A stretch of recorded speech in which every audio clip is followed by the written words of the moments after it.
안녕하세요. 하미저 대표 김영재입니다. 파이팅! 2부 영상 올리겠습니다. 감수성, 창조성에 대해서 이야기를 좀 들어볼까 합니다. 가치를 엉뚱하게 인식, 감상적 인재가 핵심 인재가 되어야 된다. 지금 사회에 제조업이나 서비스는 똑같습니다. 재미가 있어야 되고, 감동이 있어야 되고, 그리고 충격이 있어야 되고, 흥미로워야 되고요. 무의미한 거는 기억 아무도 안 합니다. 아주 특별해야 됩니다. 탁월한 한 명의 인재가 10만 명을 먹여 살리는 그런 세상에 여러분이 살고 있습니다. 얼마 전에 작고하셨던 삼성 이건희 회장님 이야기했습니다. 한 명의 인재가 10만 명 먹여 살리는 세상, 창조성에 대해서 강조한 적이 있습니다. 지금 한 사람 아이디어가 10만 명만 먹여 살립니까? 수백만 명 먹여 살리고 있지 않습니까? 삼성이라는 재단 그룹 하나가 우리나라 인구 거의 한 10%를 먹여 살린다고 봐도 됩니다. 총 수출액에 삼성이 차지하는 비중이 어마무상하게 크지 않습니까? 핵심 인재 한 사람입니다. 여러분들이 그런 사람이 되어야 되지 않겠는가 라는 생각이 듭니다. 답은 하나만 있는 것이 아니라 그랬죠. 얼음이 녹으면 무엇이 됩니까? 얼음이 녹으면 물이 된다 이렇게 이야기를 합니다. 그거는 학교에서는 그렇게 배웠죠. 감정을 집어넣으면 얼음이 녹으면 봄이 온다 라는 사람도 있습니다. 좀 더 유식한 사람은 얼음이 녹으면 물이 되고, 물이 증발해서 구름이 되고, 구름이 다시 비가 돼서 또 물이 되고, 물이 또 겨울 되면 얼음이 된다. 이런 것도 물론 있습니다. 현실은 정해진 길만을 가도록 강요를 했습니다. 어디에서? 현실, 가정에서도 그랬고요. 학교에서도 그랬습니다. 그런데 이곳은 가정이 아니고 학교가 아닙니다. 사회입니다. 사회는 창조성, 가미하지 않고서는 핵심 인력이 될 수가 없다. 창의력이 풍부한 사람이 될 수가 없다.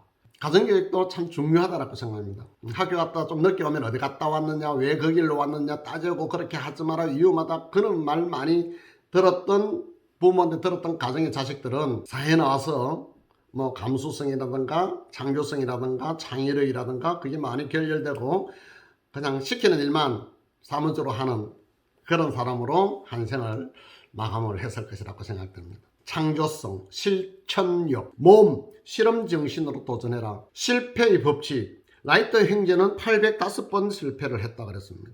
에디슨은요 9,000여 번을 실패했다 그랬습니다. 실패한 사람들 95%는 실패한 것이 아니라 도중에 포기한 것입니다. 그런데 라이트 형제는 포기하지 않았습니다. 에디슨은 포기하지 않았습니다. 9,000번을 실패했는데도 포기하지 않았습니다. 결과적으로 어땠습니까? 9,000번 이상 한 것이 실패가 아니다. 그 결과에 정부담을 만들어냈습니다. 여러분들도 9,000번, 800번 실패한 사람 있습니다. 계속 제안했는데 계속 거절당하고. 그런데 정말 800번 제안해봤습니까? 9,000번 제안해봤습니까? 그렇게 제안해보지도 않고 아이고 제안해도 안 되더라 하고는 포기를 해버렸지 않습니까? 그러니까 지금이 어려운 거예요. 현재는 포기하지 마세요. 9,000번 해가 안 되면 10,000번 하면 됩니다. 물은요 99도에서는 절대 끓지가 않습니다. 마지막 1도에서 뽀글뽀글 끓어오릅니다. 1도만 더 불을 지피면 물이 끓을 것인데 99도에서 포기해버렸습니다. 아무리 열심히 해도 안 끓래. 이렇게 해서 실패하는 사람들 우리 주위에는 너무 많습니다. 아이디어를 훔쳐라, 모방해라, 벤치마킹 해라, 보고 뺏기라. 보고 뺏기는 것도 못하나. 그리고 바이럴 마케팅, 구전 마케팅, 이건 뭡니까? 거짓말 마케팅입니다. 사업자 등록 내는 데는 거짓말이라고 하지 않습니다. 그걸 뭐라고 하는지 아십니까? 상술이라고 합니다. 고객님한테 명분을 줘가지고 고객님 입을 빌려가지고 내를 홍보할 수 있게끔 구전 마케팅 그렇게 하는 곳이 너무나 많죠. 그걸 모방하면 됩니다. 전국에서 제일 유명한 미용실 어딘지 아십니까? 가보셨습니까? 고객님한테 질문하면 됩니다. 고객님 입에서 어물 하면은 하미즈라고 이야기하면 됩니다. 그럼 거짓말일까요? 거짓말 아닙니다. 그리고 지난번에 파마 고객 1등 디자이너입니다. 얼마나 좋아요. 하미즈 전체에서 매출 제일 많이 하는 디자이너.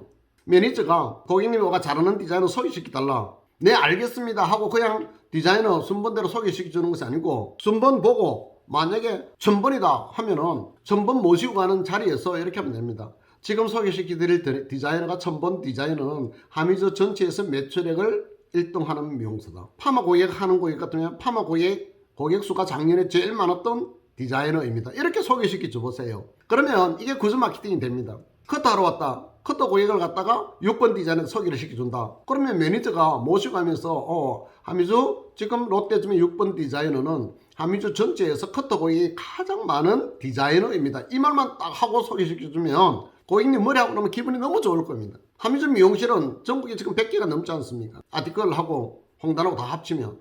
그러면은 아니 100개가 넘는 미용실에 디자이너가 몇 명일까? 수백 명 디자이너 중에서 커터 고객이 제일 많은 디자이너가 내 머리를 해줬네. 파마 고객이 제일 많은 디자이너가 내 머리 해줬네. 염색 고객이 제일 많은 디자이너가 내 머리 해줬네. 지난달 아니면은 2020년도에 아니면 2017년도에 지난주에 이번 달 커터 고객이 제일 많은 디자이너 뭐 이렇게 해도 됩니다. 한 사람의 아이디어를 훔치면 표절이라고 이야기를 했습니다. 여러 사람의 아이디어를 훔치면 창의력이라고 했습니다. 연구라고 했습니다. 연구, 좋은 연구가 된다라고 이야기를 했습니다. 보고 느끼세요. 컨닝하세요. 모방해서 여러분들이 부자 되는 모습, 얼굴에 미소가 가득한 모습 보고 싶습니다. 나의 가치는 나는 무엇을 팔고 있는가? 여러분들 지금 무엇을 팔고 있습니까? 기술을 팔고 있습니까? 무엇을 팔고 있을까요? 나는 어떤 경쟁력을 갖고 있는 인간일까? 나는 기업에 얼마나 이익을 지금 제공하고 있을까? 나는 경쟁자와 얼마나 차별성이 있는가? 한번 생각해 봤습니까? 여러분 무엇을 팔고 있습니까? 기술을 팔고 있습니까? 서비스를 팔고 있습니까? 문화를 팔고 있습니까? 뭐 아름다움을 팔고 있습니까? 무엇을 팔고 있습니까? 나는 어떤 경쟁력을 갖고 있습니까? 내 상품성 정말 고급스럽습니까? 내가 정말 유식합니까? 고객님한테 정말 어드바이스를 잘 해줄 수 있는 상품력을 가지고 있습니까? 진짜 상품성이 좋은 상품성을 여러분 가지고 있느냐고요. 그걸 가지고 있지 못하면서 고객이 없다고 이야기한다면 여러분들 잘못된 거 아니겠습니까? 그 상품성부터 먼저 가치를 올려놔야 될 거 아니겠습니까?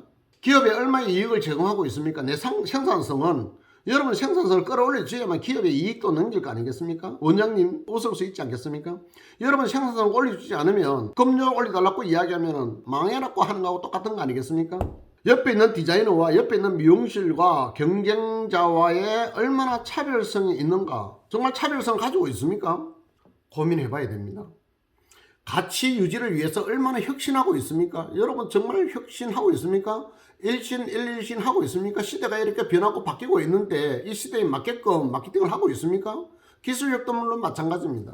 나는 정말 변하고 있는가? 내한테 한번 물어보세요. 나는 1년 전과 비교해서 얼마나 변하고 업그레이드가 됐는가? 변하던 내용이 무엇인지 그걸로 한번 적어보시겠습니까? 그걸로 적었는데 적을 것이 없다. 변하지 않은 것입니다. 시대를 잘못 살고 있고 잘못 읽는 겁니다. 안주해가지고 있는 겁니다. 내가 안주해가지고 있으면서 고객님이 안 온다고 하수연하고 한탄하고 자 이거 잘못된 거 아니겠습니까? 기본에 충실해라.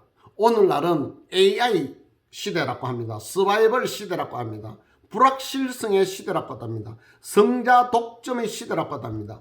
정보 지배 시대라고도 합니다. 위기 상황일수록 본질에 충실해야 됩니다. 여러분들의 본질, 내가 지금 이 자리에서 강의하는 본질이 있습니다. 여러분들이 강의를 듣는 본질이 있습니다. 출근하는 본질이 있습니다. 아침에 일찍 일어나는 본질이 있습니다. 아저씨는 6시 되면은 송년까지 도보로 해가지고 가는데요. 뭐 17,000보 정도 아침에 운동을 합니다. 왜 할까요? 본질이 뭘까요? 건강을 위해서 하는 겁니다. 전에 2년 반 전에 약속했습니다. 몸짱이 되겠다. 그런데 여기가요. 계속 여기가 지금까지도 안 낫는 겁니다. 그래 여기가 안 나니까 헬스를 할 수가 없죠. 헬스장에 6시대 갔는데 요즘은 헬스장에 안 가고 2시간을 걷습니다. 이 본질은 건강 유지를 위해서 하는 거 아니겠습니까? 그리고 갔다 왔다 하면서 레시바에 꽂고 다닙니다. 레시바에 뭐 들을까요? 노래 들을까요? 옛날에는 나오는 노래도 들었습니다만 뉴스? 예, 뉴스도 요즘은 안 듣습니다. 강의 자료, 내가 했던 강의도 듣고요. 영어 기초 영어도 듣고요. 강의 자료, 다른 사람이 했던 강의 내용을 내가 듣고 있습니다. 그렇게 하면서 내가 정말 변하고 있는가, 이 시대를 잘 읽고 있는가, 이걸 내가 내 자신을 이렇게 해서 위기를 탈출하겠다고 매일매일 패톱을 하고 있습니다. 이렇게 진짜 불확실성의 시대에 내가 살고 있으면서도 내가 변하지 않는다면 이 회사를 어떻게 이끌어 나가겠습니까? 2005년도에 해가지고 2014년도에 11,392개를 10년 딱 지나고 나서 조사를 해보니까요 3,600개 남았다 그랬습니다. 나머지는 다 도산인 겁니다. 2000년대 초에요 부산에 있는 미용실 수가 3,000곳이 좀 더 됐습니다. 미용지회 협회장을 하고 있습니다. 그랬던 이발소 수가 지금 몇 개인지 아세요? 지금 1,500개 정도 남아 있습니다. 20년 동안 반이 딱 줄었습니다. 왜 줄었을까요? 실패 주요 원인이 뭘까요? 제가 이발관 하시는 분들 모아놓고 강의되었습니다. 안에 조도만 좀 높여라. 카텐만 좀 걷어놨고 해라. 그 이야기를 했습니다. 이발소 하면은 지하, 음침하고 음탐하고 그 이미지를 벗어나지 못했기 때문에 이발소가 계속 줄어드는 겁니다. 지금 정부에서 이발소에 지원해 준다고 이발소가 살아남을까요? 힘들다고 봅니다. 시대를 읽지 못했습니다. 준비가 안 됐습니다. 변하려고 전혀 생각을 하지 않았습니다. 근데 이발소만 그럴까요? 미용실 수도 마찬가지입니다. 살아남을 수 있는 미용실은 많이 없을 것입니다. 어떤 미용실이 살아남느냐면 1인샵, 2인샵 하면서도 부자는 절대 나올 수가 없는 구조가 됩니다. 생계형 미용실, 반찬값 정도 버릴 수 있는 미용실들은 우죽성같이 많이 생길 겁니다. 근데 기업형 미용실들은 전부 다 엉망이 될 수밖에 없습니다. 99%는 엉망이 됩니다. 0.1%는 대단하게 됩니다. 자, 기업의 목표, 제품 생산. 기업의 본질적인 출발점은 기업의 목표는 제품 생산일 겁니다. 제품 생산을 잘하려고 하면 고객 중심으로 시대이 바뀌어야 되고요. 기업의 사명은 수익 극대입니다. 수익 극대인데요. 고객 만족도를 올리지 않고서는 수익이 극대가 될 수가 절대 없습니다. 기업의 활동은 뭡니까? 판매 활동, 고객 관리, 철두철미하게 잘 하시지 않고서는 힘들다. 기본에 충실하자. 누가 살아남을 것인가? 업의 개념을 아는 공급자 중심에서 소비자 중심으로 사고방식 전환이 필수적입니다. 소비의 트렌드를 아는 현재 소비자들은 자신의 소비를 자랑하고 싶어 합니다. 여러분들이 명품 가방을 들면 자랑하고 싶어 합니다. 고급 미용실에 가서 비싼 헤어스타일을 하게 되면 자랑하고 싶어 합니다. 과연 나의 소비는 있어 보이는가? 내가 헤어스타일 해주는 것이 있어 보일까? 내가 파는 것을 있어 보이게 자랑하고 싶게끔 만들지 않으면 살아남기가 힘들 것이다. 향후 브랜드 파워 중요합니다. 더 중요한 것은 내 인지도 높이는 겁니다. 여러분들 인지도 높이려고 그러면 많이 알리려고 그러면 뭐 해야 됩니까? 페이스북을 해야 될까요? 안 해야 될까요? 유튜브 해야 될까요? 안 해야 될까요? 필수적으로 해야 됩니다. 그리고 여러분의 영상 계속해서 올려야 될까요? 안 올릴까요? 유튜브에. 그걸 안 올리고는 여러분의 인지도를 올릴 수가 없고요. 여러분 자신을 자랑하고 싶게끔 만들 수가 없다라는 겁니다. 나를 아는 사람이 살아남는다. 고객은 왜 나에게 오는가? 나의 고객들은 왜 나에게 커터 염색펌을 하려고 할까? 무엇이 그들을 만족시켰을까? 이것을 많이 알아야만 더 많이 팔 수 있습니다. 나를 특화시켜 오래오래 내 팬덤을 만들지 않으면 살아남기가 힘든 시대에 여러분들이 살고 있다. 내 팬덤, 나를 특화시켜라. 전문가, 탁월한 사람으로 만들어놔. 내가 타고난 사람, 전문가, 달인이 되려고 그러면 피눈물 땀방울 무단히 노력하지 않고서는 탁월한 사람 될 수가 없겠죠. 누가 살아남을까? 어떤 미용실이 22세기에 살아남을까? 2021년이 이제 얼마 남았습니다. 22년을 어떻게 살아갈 것인가? 남은 시간, 나를 아는 시간 많이 가졌으면 좋겠습니다. 올 한 해 1월달부터 지금까지 정리정돈 잘 하시고 내년도 어떻게 살아갈 것인가 그래프, 계획표를 잘 작성해야 됩니다. 비전을 그리라는 겁니다. 2022년도 1월달부터 12월달까지 비전을 그리세요. 2022년도 1월달 매출액은 얼마 할 것이다. 파마는 몇 명, 커터는 몇 명, 드라이는 몇 명, 염색은 몇 명, 연간에 몇 명, 코스 고객은 내가 몇 명 끊을 것이다. 지금 글로 적으세요. 2월달도 적으세요. 3월달 적고 4월달 적고 12월달까지 쫙 다 적어가지고 1년 매출액을 나는 1억 5천원 할 것이다. 1억 5천원 하려고 그러면 월 1,300을 해야 되는데 월 1,300을 하려고 하면 하루에 50만원 해야 되는데 50만원을 어떻게 할 것인가? 이렇게 그래 계획표를 작성을 하고 거기에 맞춰서 살아가는 여러분들이 되어야 되지 않겠는가? 아저씨가 그렇게 살았기 때문에 지금 이야기 드리는 겁니다. 다음 달 아저씨가 33년 전 일기장을 여러분한테 보여드리겠습니다. 그 내용 안에 무엇을 집어넣는지 제가 구체적으로 보여드리겠습니다. 87년도 총무가 된 그날부터 해가지고 지금 이 시간까지 매출액이 전부 다가 아직 가지고 있습니다. 그 매출액을 토대로 해서 통계 분석, 예측 가능한 비즈니스를 했습니다. 그 예측 가능한 비즈니스를 우리는 사업이라고 했습니다. 근데 여러분들이 장사를 하고 있습니다. 장사가 한 달에 100만원을 버린다면 세일즈는 200만원 버린다고 이야기할 거예요. 세일즈가 200만원 버리면 비즈니스를 하는 사람은 400만원 버린다. 사업가는 800만원 버린다. 비즈니스는 뭐고?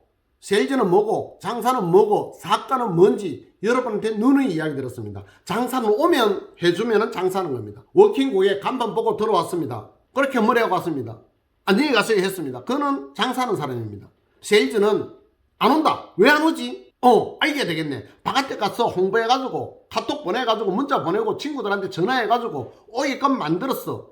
그래서 내가 헤어스타일 만들어줬습니다. 이렇게 고객을 모신 사람은 우리는 세일즈맨이라고 했습니다. 비즈니스는 무엇을 비즈니스라고 했습니까? 내가 세일즈를 잘해가지고 한번 왔던 고객님을 정말 황홀하게 만들었습니다. 취미도 묻고 친구도 묻고 가족관계도 물어보고 직업도 물어보고 고객님을 아주 행복하게 해줬습니다. 그렇게 하고 나갈 때 신신당부했습니다. 다음에 오실 때는 친구분 누구분 모시고 오시면 어떻게 해드리겠습니다. 제안했습니다. 그렇게 했더니 세일즈를 해가지고 보냈던 그 고객이 다시 찾아왔습니다. 찾아올 때 혼자 온 것이 아니고 친구를 데려갔다. 이걸 비즈니스를 잘하는 사람이라고 합니다. 비즈니스를 잘하게 되면 장사하는 사람은 4배는 수입이 극대화된다. 사업가는 무엇을 사업가로 했겠습니까? 내가 지난달에는 커트를 몇 명인지 파마를 몇 명인지 드라이 몇 명인지 합계 금액이 얼마인지 일평균이 얼마인지 시간대는 12시대에 몇 명이고 2시대는 몇 명이고 6시에 몇 명이고 내가 제일 많이 오는 시간대는 몇이고 월화수목금토일 중에서 내한테 고객이 제일 많은 달은 요일은 며칠 날이고 고객이 제일 없는 날은 며칠이네. 그럼 내 휴무를 고객이 제일 없는 날을 내 휴무를 만들어야 되겠네. 이걸 통계 분석을 하고 예측 가능한 비즈니스를 하는 것을 사업이라고 했다라는 겁니다. 그 기록을 35년 전 그 기록을 다음달에 제가 보여드리겠습니다. 여러분 사업가가 되어야 되지 않겠습니까? 한 밖에 없는 운명 멋있게 폼나게 살아야 되지 않겠습니까? 부자로 살아야 되지 않겠습니까? 지금 여러분들이 어저께 살았던 같이 지난달에 살았던 같이 원래 2021년도 살았던 같이 이렇게 3년 5년 10년 20년 더 산다고 해서 여러분 부자 될 확률이 있습니까 없습니까? 얼마나 안타까워요. 지금 이 시간이 얼마나 여러분한테 귀중한 시간인데 그냥 휴대폰 오락 땡땡땡땡 이거 하면서 세월 다 깨먹는 친구들도 너무나 많이 있지 않습니까? 너무 안타깝습니다. 2021년 이제 남은 날이 얼마 안 남았습니다. 마무리 정리 잘 하시고요. 2022년도 알찬 계획 잘 지어서서 2022년도는 여러분들이 보람 가득한 나날 되었으면 합니다. 다음 달에 뵙겠습니다. 감사합니다.